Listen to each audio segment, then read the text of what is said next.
এমন অনেক বিডিআর সদস্যরা আছে যে জেল থেকে বের হওয়ার পরে এখন ভ্যান চালাচ্ছে, রিক্সা চালাচ্ছে। রোহিঙ্গাদের যে সম্মান আছে, আমরা যারা বিডিআর এর পরিবারে আছি তাদের সেই সম্মানটা নাই। যারা চাকরিচ্যুত হয়েছে বিডিআর সদস্যরা, এরা কিন্তু সবাই প্রায় কম বেশি বিএনপি মাইন্ডের ছিল। একটাই অপরাধ, তারা বিএনপি মাইন্ডের হওয়ার কারণেই কিন্তু তারা চাকরি হারাইছে। কারণ শেখ হাসিনার প্রধান টার্গেটই ছিল যে একদিকে সেনাবাহিনী যেরকম পঙ্গু হয়ে যাবে, অন্যদিকে বিডিআর সদস্যদের মধ্যে যারা এই বিএনপি মাইন্ডের আছে তাদেরকে একবারে ধ্বংস করে ফেলাবে, যাতে বিএনপি কোনো সময় উঠতে না পারে।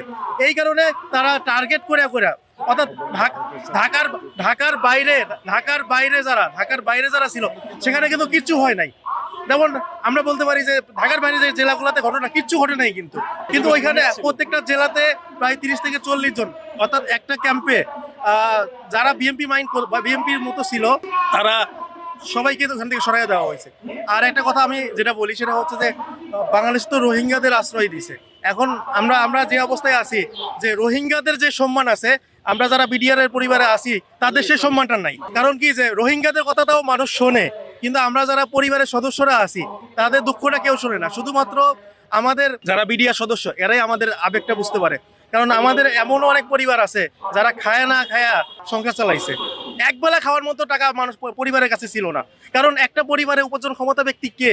বিডিআর সদস্য। যখন সেই বিডিআর সদস্যটাই জেলে থাকে, তার পরিবারে কি অবস্থা হয়? এমন অনেক পরিবার আছে যে 2 দিন 3 দিন করে না খায়া থাকে। এমন অনেক বিডিআর সদস্যরা আছে যে জেল থেকে বের হওয়ার পরে এখন ভ্যান চালাচ্ছে, রিক্সা চালাচ্ছে, মুচির কাজ করতেছে। কেন? তার তো এরকম হওয়ার কথা ছিল না। সে রিটায়ার্ড করার পরে সে একটা টাকা পেত, সেই টাকা দিয়ে সে সারা জীবন পায়ের উপর পা তুলে আরামে খাইতো। যে আজকে রাজকীয় ভাবে চলতো, সে আজকে ভ্যান চালায় খায়। এটা তো আমাদের দেশেই না। আমি প্রধানমন্ত্রীর কাছে একটাই আবেদন করব যে উনাদের, অর্থাৎ বিডিআর সদস্যরা যারা আছি, মানে বিডিআর পরিবার যারা আছি, তাদের সম্মানটা ফেরত দিতে।